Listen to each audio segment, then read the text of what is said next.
Audio Jungle.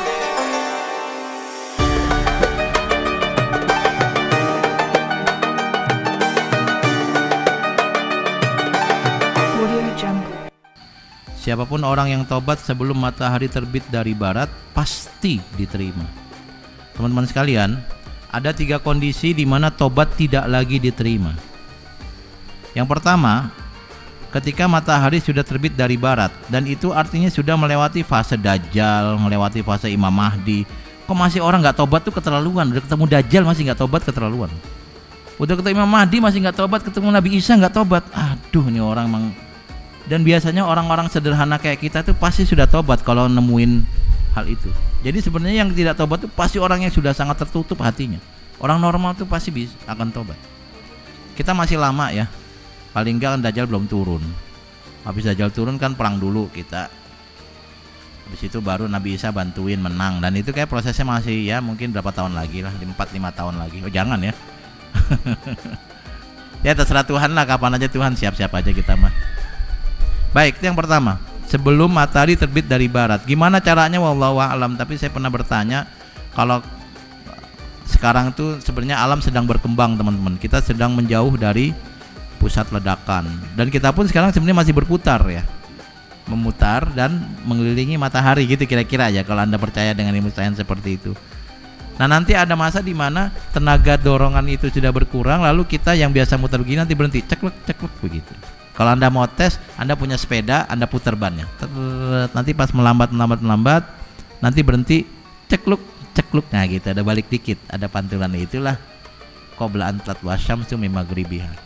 Emang kayak gitu, mana saya tahu ya, namanya juga mencoba memahami hadis.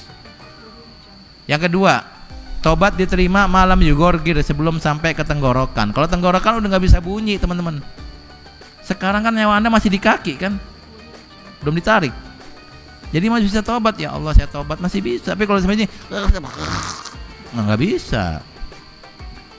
Gampang banget tobat itu, waktunya terbuka. Ya Allah. Yang ketiga, sebelum turun azab. Makanya Fir'aun itu nggak terima tobatnya, orang udah turun azab. Min qabli an taqdiru alaihi,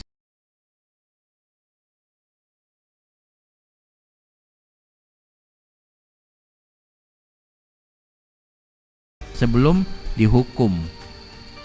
Orang-orang yang menyesal di pengadilan nggak diterima tobatnya karena sudah ketangkap. Kalau nggak ketangkap masih jalan ya kejahatannya ya.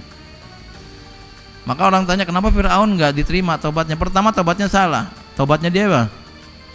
Amantu billadzi amanat bihi banu Israil. Saya beriman pada yang diimani oleh Bani Israil. Lah Bani Israil imannya macam-macam, ada yang percaya pada Allah, ada yang percaya pada yang lain. Nggak diterima. Yang kedua, itu terjadi saat sudah dihukum. Makanya Allah nanya, al-ana wa qad asaita qablu wa kunta minal apa dulu Pak? Saya minal apa? Wa kunta minal apalah gitu. Enggak, saya lagi nguji teman-teman PS gini, hafal enggak di surat itu. Sekarang kamu tobat, kemarin kemana aja? Kamu tahu bukan Tuhan, ngaku Tuhan. Kamu tahu membunuh salah, kamu bunuh. Udah ketangkap baru tobat, enggak diterima, harus dihukum. Kira-kira begitu. Nah sekarang kita matahari masih terbit dari timur, nyawa masih ada di ujung kaki, hukuman juga belum turun. Gampang tobatnya teman-teman. Tobat kita nggak terlalu khusyuk nggak apa-apa, cuma kalau nggak terlalu khusyuk dosa yang dimaafin cuma dikit gitu aja. Kalau mau banyak tobatnya serius, nanti tobatnya maksimal, dosa yang diampuni maksimal. Saya mau bacakan satu ayat yang menggembirakan buat kita semua. Betapa ayat tobat itu menggembirakan teman-teman. Di surat Al-Furqan ayat 70. Illa man taba wa amana wa amila amalan sholihan faulaika yubaddilullahu sayyiatihim hasanat.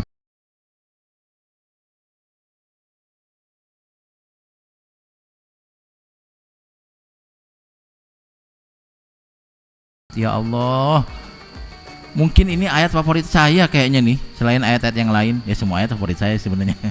Tapi Anda bisa, aduh ya Allah, nih kalau baik banget Tuhan kita, kecuali orang yang tobat nih, beriman, kita beriman, wa amila amalan sholihan, mau melakukan kebaikan, faulaika yubaddilullahu sayyiatim hasanat, maka semua dosanya berubah jadi pahala.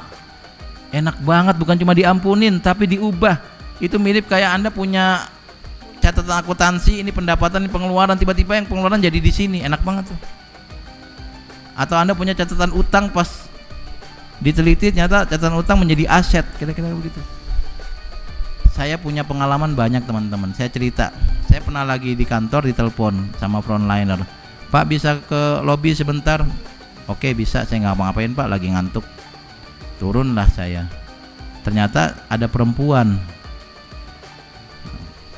Ada apa Mbak? Ini ada perempuan mau ketemu. Saya kan nggak kenal dan dia nggak kenal saya gitu. Kemudian saya tanya, ada apa Mbak?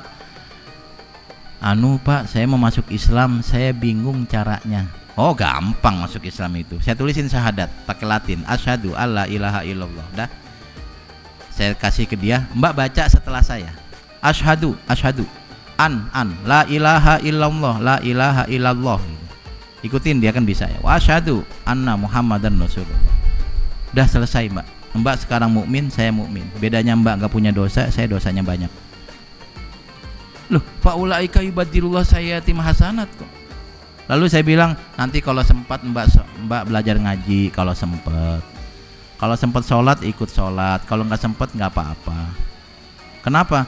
Jangankan dia yang baru masuk Islam, yang dari kecil muslim, bapaknya muslim, kakaknya muslim, yang nggak sholat banyak ya. Ada nggak orang bapaknya muslim, kakaknya muslim, dia muslim tapi nggak sholat? Kalau Anda mau ngecek pas Jumatan deh, itu jalanan masih rame tuh. Mereka musafir Pak, musafir naik angkot, sembarangan aja. Musafir naik gojek, enggak lah. Berarti nggak sholat? Enggak. Terus gimana? Ya kalau Mbak sempat sholat, kalau nggak masalah. Nanti saya dosa. Ya dosa mah dikit Mbak, insya Allah tinggal minta maaf sama Tuhan. Lebih optimis, lebih bahagia dianya. Bukan Mbak setelah masuk Islam Mbak wajib sholat, kalau nggak sholat masuk neraka. Dan harus bisa ngaji Mbak, kalau nggak bisa ngaji masuk neraka. Lah baru masuk Islam udah neraka lagi. Gimana sih logikanya? Faulaika yubadilullah sayyiatim hasanat. Ya Allah, terima kasih banyak. Mbak itu nggak punya dosa, saya punya dosa. Sholat sempat, kalau nggak sempat nggak apa-apa. Lebih bahagia saya dan dia daripada kita paksa. Itu contoh. Hayat dan hadis terkait tobat adalah anugerah buat kita supaya pede menghadap Tuhan. Dosa kita banyak-banyak, lagi sholat juga dosa bisa. Oh lagi sholat Anda imamnya kepanjangan juga gerundel dalam hati. Ya elah bacanya panjang amat, sok-sokan bacanya. Kayak tadi kan enak kita maghrib Al-Ikhlas ya, itu semua ridho, semua makmum itu. Tadi siapa sih imamnya? Bisa nggak imam tempat saya itu baca Al-Ikhlas aja tapi udah suara enak baca Al-Ikhlas itu bahagia banget makmumnya itu. Artinya kita dosa mah biasa tapi kita pede. Ya Allah saya punya dosa tapi ada tobat. Dosa kita sekilo, tobat kita dikit, nggak apa-apa ngurangin seon deh. Paling kan tinggal 9 on, besok tobat lagi, kecil-kecil aja, lama-lama habis kok. Tahu-tahu di akhirat masuk surga, perasaan saya punya dosa, kata Allah udah dimaafin kok. Bener nih, bener. Bahkan Anda tanpa minta dimaafin, wa ya'fu an katsir. Maka bab tobat adalah anugerah teman-teman. Bahagianya kita dengan ayat-ayat tobat dan hadis tobat. Dan Nabi bilang sampai Dajjal turun dan kalah masih bisa tobat. Dajjal belum turun, kita belum perang dan kita belum kalah. Kita belum menang lawan Dajjal, maka kita masih bisa tobat. Kapan? Terserah. Bareng-bareng apa sendiri? Terserah. Enakan bareng Pak? Terserah. Kalau saya milih sendiri, ini gara-gara gini bikin dosa nih. Rewel banget bilangin terserah. Aduh, bikin tensi naik aja. Kayak gitu bikin dosa tuh. Segitu indahnya agama kita, bahwa kita pasti salah tapi dibuka pintu maaf. Ya Allah, terima kasih ya Allah. Falyuballigh asy-syahid al-ghaib. Hadis dan ayat-ayat ini sampaikan ke banyak orang teman-teman. Kata Nabi, hal-hal seperti ini sampaikan sehingga orang awam itu punya optimisme dalam hidup. Dia punya masalah hidup, dosa yang banyak, lalu kena ayat ini, kena hadis ini, saya punya kesempatan memperbaiki diri. Iya, saya bisa masuk surga. Iya, saya bisa dimaafkan. Iya. Kecuali kalau Mbak sudah melewati matahari terbit dari barat. Kapan itu Pak? Saya nggak tahu. Berarti masih bisa? Bisa. Nanti kalau saya salah lagi, tobat lagi. Salah lagi, tobat lagi. Kalau salah lagi, tobat lagi. Diterima nggak? Diterima. Kata Abu Dzar, masa sih Nabi diterima? Walaupun Abu Dzar protes. Allah pengen tobat kok, ngasih tobat. Anda tuh taib, orang yang tobat. Allah tawab, maha tobat tuh. Jadi aduh enak banget ya. Terima kasih ya Allah, terima kasih Nabi sudah dikasih ayat dan hadis ini, bahagianya hidup kita. Aduh enak banget, terima kasih. Mudah-mudahan ada manfaatnya. Hadanallahu ajmain. Wassalamualaikum warahmatullahi wabarakatuh.